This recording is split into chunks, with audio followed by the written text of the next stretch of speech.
পারছি না, তুই একটু কাজে সহযোগিতা কর বাবা। কোথাও একটা ঘুরতে না তো সারাদিন শুধু কাজ আর কাজ। তোমাকে নিয়েও পারা গেল না, দেখতে পাচ্ছ না আমি এইমাত্র কাজ করে বাড়ি ফিরেছি। এই তো জলসেচের মেশিনটা চালিয়ে দিয়ে আসলাম, আবার তুমি কাজ করতে বলছো? রাগ করিস না বাবা, আমার বয়স হয়ে গিয়েছে, তুই কাজ না করলে কে করবে? আমি কাজ করব? মাঠে কাজ করতে করতে বুড়ো হয়ে গেলাম, তোমার জন্য পড়াশোনাও করতে পেলাম না, ঘুরতেও পেলাম না, পড়াশোনা কি করতে দেবে আমাকে? আমরা গরিব মানুষ, কাজ না করলে কি চলবে? আর বাচ্চা সবাইটা তো পড়াশোনা করে চাকরি পেল না। না, তোকে পড়াশোনা করতে হবে না। কিন্তু আমাদের বাড়িতে সারা স্মার্ট কোচিং সেন্টার থেকে একটা ম্যাডাম এসেছিলেন, বলছিলেন যে কম পয়সায় স্মার্ট এডুকেশন দেবে। ওইসব স্মার্ট স্টার্ট বুঝি না, কাজ করতে এসেছিস, কাজ করে যা। ও দয়ালদা, আমি শুনছি তুমি নাকি তোমার ছেলেটাকে স্কুল কোচিং কোথাও পাঠাচ্ছ না, তুমি কি তোমার ছেলেটাকে মূর্খ করে রাখবে? আর বলেন না ম্যাডাম, আমরা গরিব মানুষ, কাজ না করলে কি চলবে? আর পড়াশোনা করে কি হবে?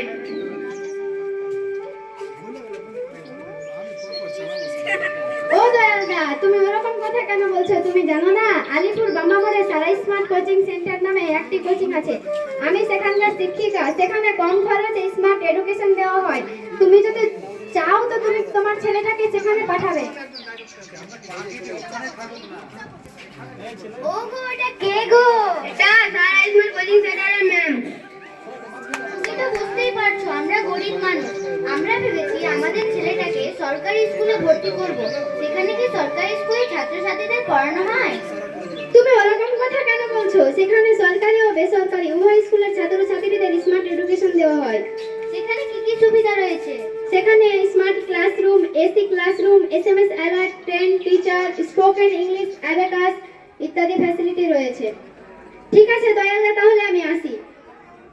ঠিক আছে।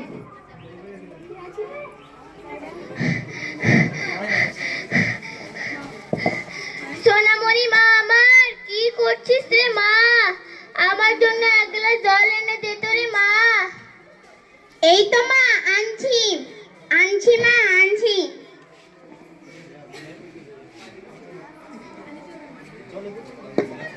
মা জানো, আজ আমাদের বাড়িতে এক ম্যাডাম এসেছিলেন। ম্যাডাম বলছিল যে আলিপুরের সায়েন্স স্মার্ট কোচিং সেন্টার আছে না, ওখানে ভর্তির কথা বলতে এসেছিল। ও বুঝলাম, আমি যখন কালেচকে হাসপাতালে কাজ করছিলাম, একজন গার্জেন চিকিৎসা করতে এসে ওখানকার অনেক নাম করছিল। মা তুই এক কাজ কর না, হয় আমি তোকে ওখানে ভর্তি করে দিয়ে আসি। মা তুমি কি আমাকে ওখানে ভর্তি করবে? মা আমাকে ওখানে অনেক ভালো লাগবে মা, আমার শোনা মা, আমার মিষ্টি মা, মা আমাকে নিয়ে কথা ভাবে। আরে আরে, গ্রীষ্মকালে এত শীতকাল হলো কি করে রে? এখানে এত ঠান্ডা কেন লাগছে? আমি কিছুই বুঝতে পারছি না।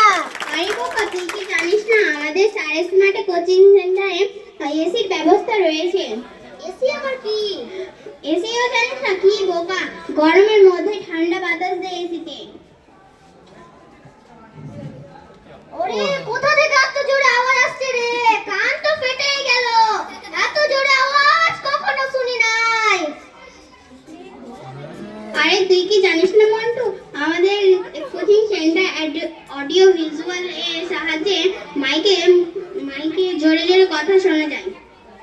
ওটা আবার কি? এত বড় টিভি? ওটা টিভি না রে মন্টু, ওটা প্রজেক্টর। ওটার মাধ্যমে আমাদের সমস্ত কিছু ভিডিও এর সাহায্যে দেখানো হয়, এর মাধ্যমে আমাদের তাড়াতাড়ি পড়াশোনা মুখস্থ হয়ে যায়। বেশ তো, আমার বাবা এখানে পাঠাচ্ছিল না, এসেছি তো ভালোই করেছি, আনন্দের সঙ্গে পড়বো আর মজা করবো। বকবক আছি আমি নিজের মনে অন্তরে, আছে বইয়ের ভেতর ভূত, আছে মোগল আর রাজপুত। ছেড়ে দিন আমাকে, প্লিজ ছেড়ে দিন। আছে গভীর দীর্ঘশ্বাস, আছে শিক্ষার পরিহাস, আছে ফেল, আছে পাশ, বিরক্তি 12 মাস। ওরা বড় হবে চড়বে গাড়ি, আর আমি কাটবো ঘাস। লা লা লা লা লা লা লা লা লা লা লা লা লা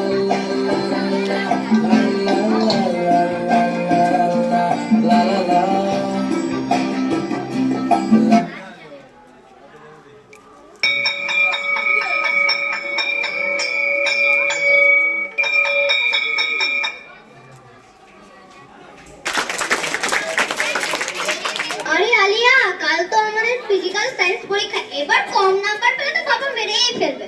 আমার একই অবস্থা, পুরো বছর মুখস্থ করেই কাটালাম, বুঝলাম তো কিছুই না, কিন্তু নম্বর চাই যে। আগে নম্বর, আগে রেজাল্ট আনতে হবে। নম্বর, শুধু নম্বর, এটা কি তোদের পড়াশোনার একমাত্র উদ্দেশ্য? ম্যাম, সবাই তো বলছে নম্বর না পেলে ভবিষ্যৎ নষ্ট। ভবিষ্যৎ তৈরি হয় সঠিক শিক্ষা পদ্ধতি ও দক্ষতা দ্বারা। आप ताली देना रे भाई। সঠিক জ্ঞান ও দক্ষতা টিচিং এর দ্বারা ও মোটিভেশনাল ক্লাসের সাহায্যে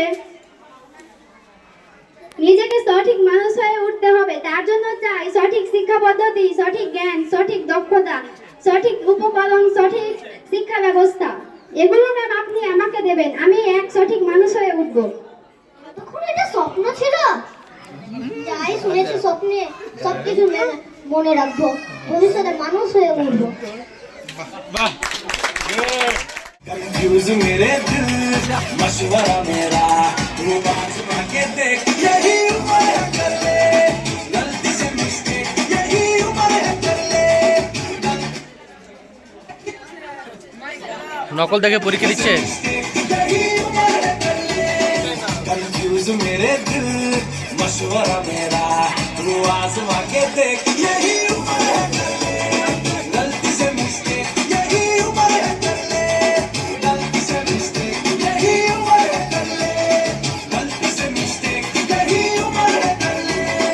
कंफ्यूज मेरे दिल, मशवरा मेरा, वो आजमा के देख, यही उम्र है कर ले, गलती से मिस्टेक, यही उम्र है कर ले, गलती से मिस्टेक, यही उम्र है कर ले, गलती से मिस्टेक, यही उम्र है कर ले।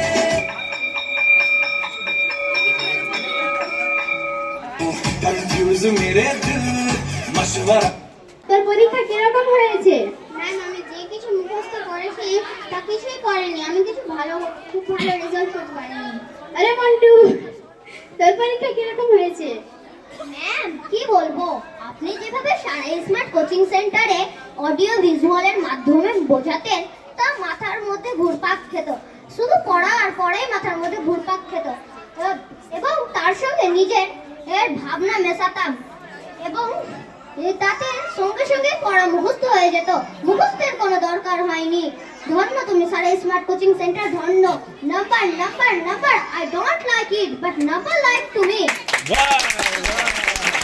থেকে আমরা জানতে পারলাম যে জ্ঞান ও শিক্ষাকে বিস্তার করতে হলে স্মার্ট কোয়ালিটি এডুকেশনের প্রয়োজন। নাম্বারের পেছনে ছোটটা বৃথা, কোয়ালিটি এডুকেশন আসলে নাম্বার এমনিই বেড়ে যাবে। তার জন্য চাই সঠিক শিক্ষা প্রতিষ্ঠান।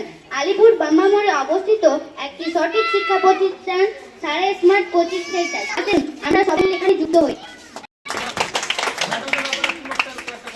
নাটিকা পরিবেশন করলাম, আজকে অনেকে উপস্থিত আছেন আমাদের মধ্যে। তো এই নাটকটার মাধ্যমে আমরা বোঝাতে চাইলাম একজন চিকিৎসকের মেয়ে আর একজন হচ্ছে দয়াল ফকির বা এবারে চাষি পরিবারের ছেলে কিভাবে শিক্ষার আলো পেলে বা শিক্ষা সঠিক এবং সুদক্ষ যদি শিক্ষা পাই তাহলে কিভাবে একটা সঠিক মানুষ হয়ে উঠতে পারে, এটাই আমরা এই নাটকের মাধ্যমে ফুটিয়ে তুললাম। সেটা সারাগাছকর স্মার্ট কোচিং সেন্টারের মাধ্যমে আমরা এটা দেখাতে চাইলাম যে সঠিক শিক্ষা আর সঠিক আদর্শ মানুষ আর সঠিক শিক্ষক শিক্ষিকা মণ্ডলী যদি থাকে তাহলে আপনার সন্তান সন্ততি ছেলে মেয়ে একদিন ঠিক উচ্চ শিখরে পৌঁছে যেতে পারবে। এটুকুই বার্তা ছিল সবার সামনে। আর হয়তো কয়েকদিনের অভিনয়ে এই নাটকটা পরিবেশন করা হলো, দুদিনের, তো অনেক ওদের অভিনয়ের একটু সমস্যা ছিল বুঝতেই পারলে। সবাই আপনারা বুঝতে পারলেন।